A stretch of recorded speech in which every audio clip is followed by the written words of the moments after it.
అందరికీ నమస్కారం. కన్నమ్మ రావడం ఆలస్యం.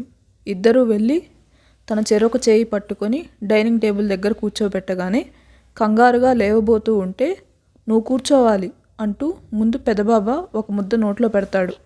అస్సలు ఎక్స్పెక్ట్ చేయకపోవడంతో కష్టంగానే ఆ ముద్ద మింగేస్తుంది. తను నోరు తెరిచేలోపు చిన్నబాబా కూడా ఇంకొక ముద్ద పెట్టేయగానే అదర్ కోపంగా చూస్తూ, ఏంద్రా నాకు పోటీ వస్తున్నావా? ముందు నేను పెట్టాలి కన్నమ్మకి అనగానే, అరే ఎందుకన్నయ్యా గొడవ, నువ్వే పెట్టావు కదా, తర్వాత నేను పెడుతున్నాను అనగానే, నువ్వు పెట్టకూడదు, నేను మాత్రమే పెట్టాలి, మధ్యలో అడ్డం వస్తావేంటి నువ్వు? నేనెక్కడ అడ్డం వచ్చానన్నయ్యా, నువ్వు పెట్టిన తర్వాతే నేను పెడుతున్నాను అంటూ ఇద్దరు ఒకరికి ఒకరు చిన్నపిల్లల్లాగా కొట్లాట మొదలు పెట్టుకుంటూ ఉంటే ఫ్యామిలీ అంతా వాళ్ళిద్దరి వైపే చూస్తూ ఉంటారు. కన్నమ్మ మాత్రం పెదబాబా మాట్లాడితే పెదబాబా వైపు, చిన్నబాబా మాట్లాడితే చిన్నబాబా వైపు తల అటూ ఇటూ తిప్పుతూ మెడనొప్పి తెచ్చుకునే వరకు అలాగే ఉంటే, ఇషాన్ మాత్రం మెడ తిప్పేయకు, పట్టేయగలదు అంటాడు. అంతే, ఒక్కసారిగా కాల్చి భస్మం చేసేలాగా చూస్తారు ఫ్యామిలీ అంతా.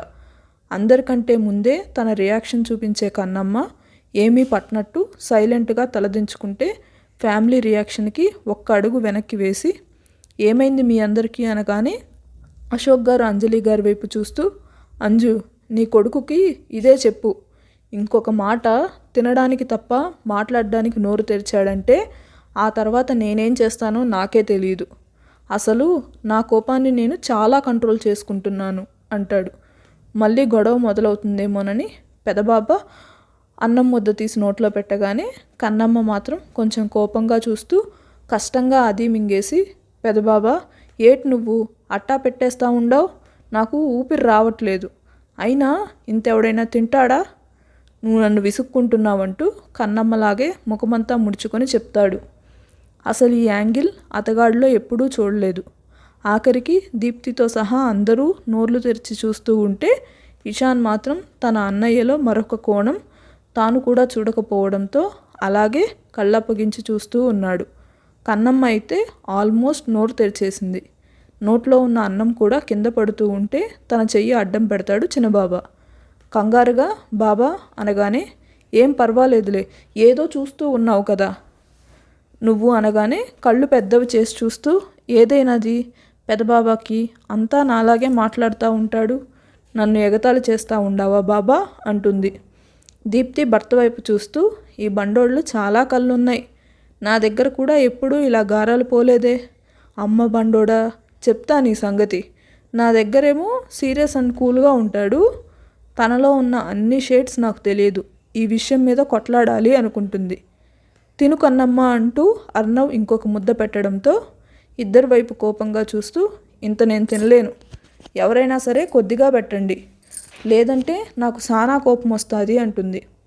సరే సరే అంటూ ఈసారి అన్నదమ్ములిద్దరూ పోటీ పడినా కాస్త కన్నమ్మ తినేలాగే చిన్న చిన్న గోరు ముద్దలు చేసి పెడతారు. కానీ తను వద్దు అంటున్నా వినలేదు. ఉదయం నుంచి ఏమీ తినలేదు కదా, అందుకనేసి తనకి గోరు ముద్దలు తినిపించి కడుపు నింపుతారు. తల్లిదండ్రులు పెడితే చిన్నపిల్లలాగా చాలా రోజుల తర్వాత తృప్తిగా భోజనం చేసింది కన్నమ్మ. అంటే తింటుంది, కానీ తల్లి తండ్రి లేని లోటు ఏ ఆడపిల్లకైనా ఉండిపోతుంది, అదీ కాక కొత్తగా పెళ్ళైన ఆడపిల్లకి. ఇద్దరి వైపు కన్నీళ్లతో చూస్తూ వాళ్ళ అన్నం చేతులు అలాగే తన చెంపకు పెట్టుకోగానే వాళ్ళు కంగారుగా, అరే అన్నమంతా అవుతుంది, మేము హ్యాండ్ వాష్ చేసుకోలేదు అనగానే, మాట్లాడకండి మీరు అనగానే కన్నమ్మ కన్నీళ్లు చూసి ఆగిపోతారు. మీ ఇద్దరూ ఉండారే, నిజంగా నాకు మా అయ్యలేని లోటు తీరుస్తూ ఉండారు, ఎప్పటికీ నేను మీకు మీ బిడ్డనే అంటుంది. వాళ్ళకి కన్నీళ్లు వస్తాయి, వాళ్ళందరితో పాటు ఫ్యామిలీకి కూడా. కన్నమ్మ అలా కన్నీళ్లు పెట్టుకుంటూ ఉంటే అది కూడా తన ఫ్యామిలీని తలుచుకొని ఇషాన్కి బాధ కలుగుతుంది. నేను కాస్త కంట్రోల్ చేసుకొని ఉండాల్సింది నా కోపాన్ని, పాపం చాలా బాధపడుతున్నట్లుంది తన వాళ్ళని తలుచుకొని అనుకుంటాడు. పిల్లలు వాళ్ళ పిన్ని దగ్గరికి వచ్చి, పిన్ని నువ్వెందుకు క్రై చేస్తున్నావు, నీకు అసలు హెల్త్ బాగాలేదా, మేము ఆల్రెడీ బాబాయ్కి చెప్పాం, మెడిసిన్ ఇస్తాడు, నువ్వు టెన్షన్ పడకు అంటారు. వాళ్ళ ప్రేమకి కన్నీళ్లతో ఇద్దరిని దగ్గరికి తీసుకుంటుంది. ఇక అన్నదమ్ములు ఇద్దరూ హ్యాండ్ వాష్ చేసుకొని రాగానే వాళ్ళు తినడం మొదలు పెడితే కన్నమ్మ పిల్లలకు పెట్టడం మొదలు పెడుతుంది. ఇషాన్ తినడం మర్చిపోయి స్వచ్ఛంగా నవ్వుతూ పిల్లలకు భోజనం తినిపిస్తున్న కన్నమ్మ వైపే చూస్తూ ఉంటే అశోక్ గారు అంజలి వైపు చూస్తూ, అంజు, నీ కొడుక్కి చెప్పు, ఇంకొకసారి తినేసేలాగా నా కోడల్ని చూశాడు అంటే మర్యాదగా ఉండదు. ఎన్నిసార్లు చెప్పాలి వెదం వాటం వేసుకొని అలా చూడొద్దు అని. ఎప్పుడు చూడు అలా మిడిగుడ్లు వేసుకొని చూస్తూనే ఉంటాడు. తనకి దిష్టి తగలదా?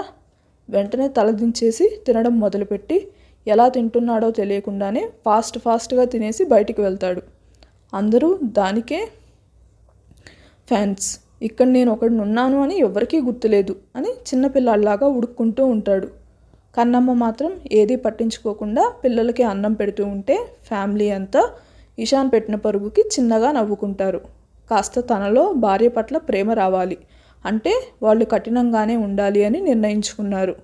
అందరూ మౌనంగా కన్నమ్మ వైపు చూస్తూ ఉంటే తను ఎవరి వైపు చూడకుండా పిల్లలతో మాట్లాడుతూ అశోక్ గారు కొంచెం బాధగా తన చెయ్యి పట్టుకొని కన్నమ్మ అనగానే ఎటువంటి భావము లేకుండా చూస్తూ, ఏటి దొరా అంటుంది.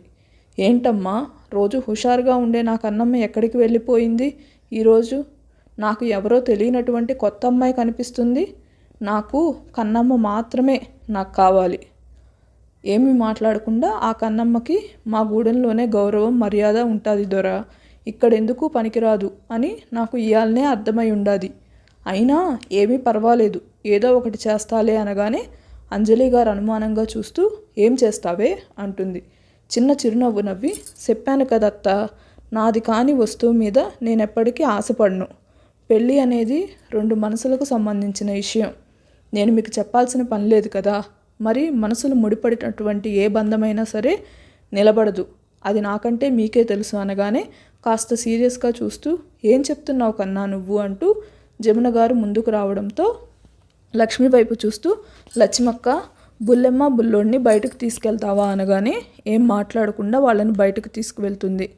కన్నమ్మ తను కూర్చున్న దగ్గరుండి లేచి నిలబడి అందరి వైపు చూస్తూ, ఏటీ లేదు, నేనిట్టా అంటానని మీరు ఇంకో రకంగా అనుకోవద్దు. మీరు చాలా మంచివాళ్ళు, అలాగే గొప్పోళ్ళు.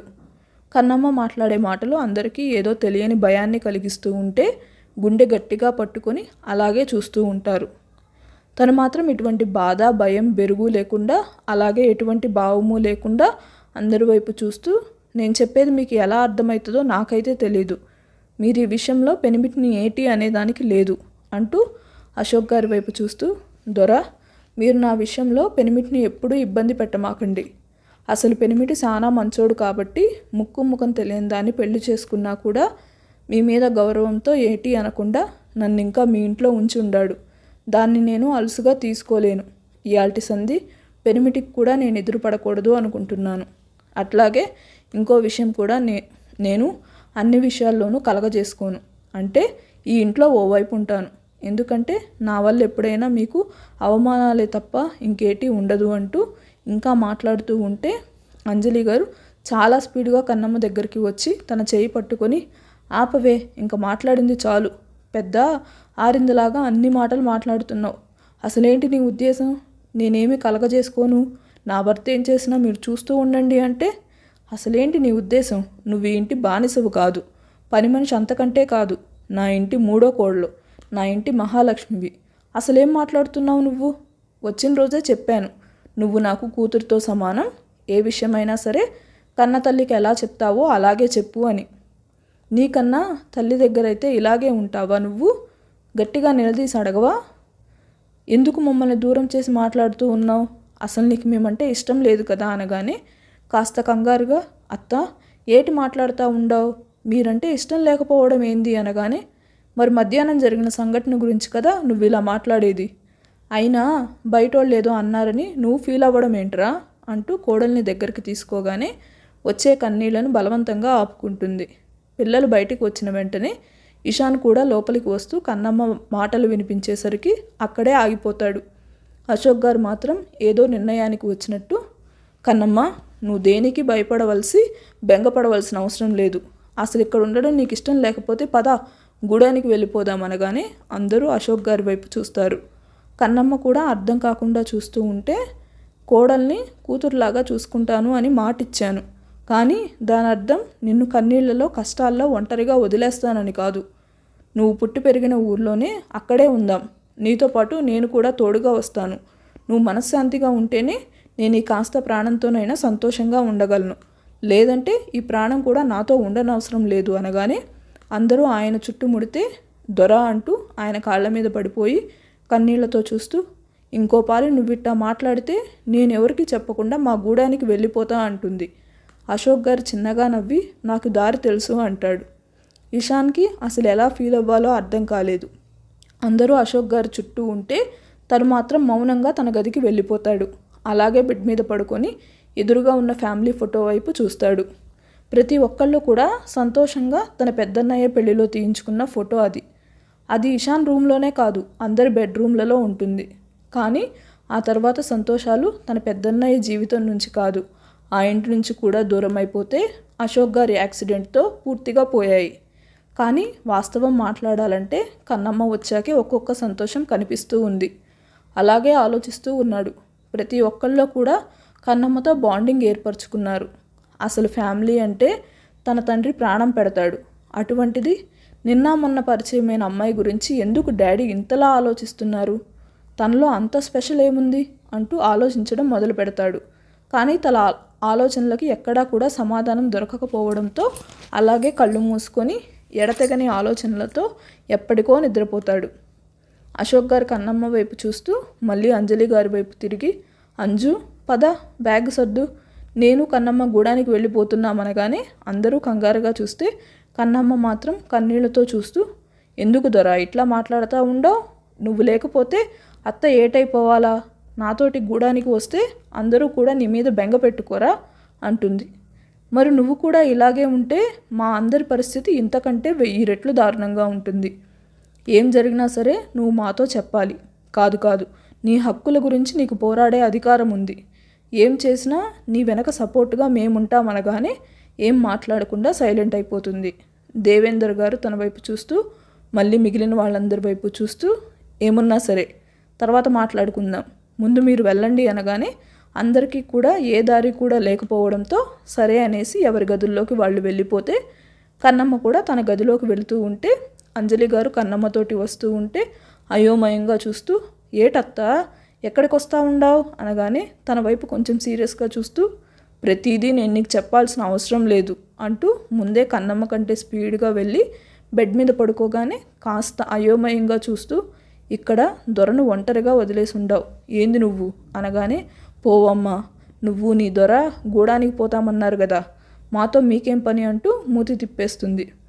అశోక్ గారు కన్నమ్మ వైపు చూస్తూ, నన్ను కూడా మీ గదిలోకి తీసుకువెళ్ళు అనగానే ఏం మాట్లాడుతుండారో అర్థం కాకపోవడంతో సరేనని తన గదిలోకే వెళ్తుంది. అక్కడే ఉన్న దివాన్ మీదకి చిన్నగా అడ్జస్ట్ అవ్వగానే కన్నమ్మ హెల్ప్ చేస్తుంది. నేను ఇక్కడే పడుకుంటాను, నువ్వు మీ అత్త బెడ్ మీద పడుకోండి అనగానే ఇద్దరి వైపు చూస్తూ, మీకేమైనా పిచ్చి పట్టుండాదా, ఇక్కడ పడుకోవడం ఏంటి, మీ గదిలోకి వెళ్ళండి అనగానే అంజలి గారు పడుకున్న దగ్గర నుండి కోపంగా లేచి, పదండి, ఈ అమ్మాయికి మన నీడ కూడా భరించలేనంత బాధగా ఉన్నట్టుంది, మన గదిలోకి వెళ్ళిపోదాం, మన ముఖం కూడా చూసేటట్లేదు అంటూ నిష్ఠూరంగా మాట్లాడగానే కొంచెం కోపంగా, అట్ట నేనెప్పటికీ అనుకోను, అసలేటి మాట్లాడుతుండవు నువ్వు, పిచ్చెట్టు కానీ తొక్కుండావా అంటుంది. నేను పిచ్చి చెట్టు తొక్కడం కాదే, నీకే దయ్యం పట్టింది, అందుకే లేనిపోని భయాలు పెట్టుకొని నువ్వు బాధపడ్డమే కాకుండా మమ్మల్ని కూడా బాధ పెడుతున్నావు, వాదించిన కాడికి చాలు రా అంటూ చేయి పట్టి లాగగానే బెడ్ మీద పడుతుంది కన్నమ్మ. కాస్త అయోమయంగా, దొర ఏటైనా దత్తకు అనగానే, ఏం లేదులేమ్మా, ఇప్పుడు అమావాస్య దగ్గరకు వస్తుంది కదా, పిచ్చి లేచిన వాళ్ళకి ఈ టైంలో కాస్త సిమ్టమ్స్ ఎక్కువగా ఉంటాయి, అదే పిచ్చికి సంబంధించిన లక్షణాలు ఉంటాయి అనగానే బెడ్ మీద ఉన్న పిల్లో విసిరి కొడుతుంది అశోక్ గారి మీదకి. అంజలి గారు, చూసావా పిచ్చి తాలూకా లక్షణాలు, నువ్వు కంగారు పడకుండా అర్జున పాల్గొన అనుకొని పడుకో, ఎటువంటి పీడకళ్ళు రావు, నేను రోజు అదే చేస్తాను అని ఆయన కళ్ళు మూసుకుంటారు. కన్నమ్మకి తెలియని విషయం ఏంటంటే భార్యాభర్తలు ఇద్దరు కూడా కన్నమ్మ మైండ్ను డైవర్ట్ చేయడానికి ఇలా తన గదిలోనే ఉండడానికి వచ్చారన్నమాట. తను మాత్రం ఇద్దరు వైపు అయోమయంగా చూస్తూ రోజు కింద పడుకునేది కాస్త అంజలి గారి పక్కనే కూర్చొని మళ్ళీ కిందకి వెళ్తూ ఉంటే చేయి పట్టుకొని, ఇక్కడి నుండి కదిలావో చెప్పాడు కదా మీ దొర, ఆ పిచ్చిలో పీక కొరికేస్తాను అంటుంది. కొంచెం భయంగా బెడ్ మీద కాస్త దూరంగా పడుకొని వాళ్ళకు కాస్త దూరంలో దివాన్ మీద ఉన్నటువంటి అశోక్ గారి వైపు చూస్తూ దొర అని చిన్నగా పిలవగానే ఒక కన్ను తెరిచి చూస్తూ ఏంటి కన్నమ్మ అంటాడు. నిజంగానే అమావాస్యకు అత్తకిట్టటి పిచ్చి పనులు ఎక్కువ అవుతాయా అనగానే ఎదురుగా చూస్తున్నావు కదా, సైలెంట్గా నిద్రపో త్వరగా, లేదంటే పీక కొరికినా కొరుకుతుంది. అసలే ఎక్స్పీరియన్స్ అనగానే ఇంకొక పిల్లో కూడా విసిరి కొడుతుంది అమ్మ. కన్నమ్మకు మాట్లాడే అవకాశం ఇవ్వకుండా అలాగే మధ్యాహ్నం జరిగిన సంఘటన తన మెదడులోకి రాకుండా ఇద్దరూ చిన్నపిల్లల్లాగా కొట్లాడుకుంటూ ఉంటే త్వరగానే కన్నమ్మ వాళ్ళ గొడవలో పడి జరిగిన విషయం మర్చిపోయి ప్రశాంతంగా నిద్రపోతుంది. కొంచెం సేపటి తర్వాత అంజలి గారు మాట్లాడడం ఆపేసి లేచి కూర్చొని కన్నమ్మ వైపు చూడగానే ప్రశాంతంగా నిద్రపోతూ కనిపిస్తుంది. కన్నీళ్లతో చూస్తూ నిద్రపోయిందండి అంటుంది. ఆయన కూడా మెల్లిగా లేవడానికి ట్రై చేస్తుంటే ఆవిడ స్పీడ్గా వెళ్ళి ఆయన్ను లేపి కూర్చోబెట్టగానే కన్నమ్మ వైపు చూస్తూ మనమే ఏదో ఒకటి చేయాలంజు, మన కళ్ళ ముందే కన్నమ్మ భవిష్యత్తు ప్రశ్నాపకంగా మారకూడదు. నా ప్రాణాలు కాపాడడం కోసం తన కన్న తండ్రి దూరం అయ్యాడంజు, అలా ఎలా తన భవిష్యత్తును అంధకారంలోకి నెట్టేయగలం? అసలు అంతటి త్యాగం ఎవరైనా చేస్తారా అనగానే అంజలి గారు ఏదో ఆలోచిస్తూ ఏవండి, ఎల్లుండి సత్యప్రకాష్ అన్నయ్య గారి ఫంక్షన్కి కన్నమ్మని ఇషాన్ని పంపిద్దామా అంటుంది. ఆయన కాస్త సీరియస్గా చూస్తూ ఈరోజు జరిగింది మర్చిపోయావా? మరి రేపు అక్కడ చాలామంది వస్తారు, రకరకాలుగా మాట్లాడితే కన్నమ్మ ఎలా రిసీవ్ చేసుకుంటుందో నువ్వు ఊహించలేవనగానే అది నిజమేనండి, కానీ ఇలా ఒంటరిగా ఉంచలేం కదా, కన్నమ్మని ఇద్దరిని కూడా మనం ఆ ఫంక్షన్కి వెళ్ళేలాగా చేద్దాం. దూరంగా ఉంటే వీళ్ళ బంధం కూడా అలాగే ఉంటుంది, దగ్గరైతేనే కదా ఏ బంధమైనా నిలబడగలిగేది. భార్య మాటలకు ఆయన అలాగే చూస్తూ సరే వీళ్ళిద్దరినే ఫంక్షన్కి పంపిద్దాం, అందుకు కన్నమ్మ ఒప్పుకోవాలి కదా అనగానే అదంతా నేను చూసుకుంటాను, మీరు ఇషాన్కి కూడా చెప్పండి అనగానే చెప్పడాలు ఏముండవు, ఆ గాడిదకు నువ్వే చెప్పు, నాకు వచ్చే కోపానికి ఎప్పుడో బెల్ట్ తీసుకొని కొడతాను అనగానే సరేలేండి, వాడేమీ స్వతహాగా చెడ్డవాడు కాదంటూ ఇషాన్ మీద ఉన్న ప్రేమను మరొకసారి నిరూపించుకుంటారు అంజలి గారు. ఈ వీడియో కనుక మీకు నచ్చినట్టయితే లైక్ చేసి మా ఛానల్ని సబ్స్క్రైబ్ చేసుకోండి.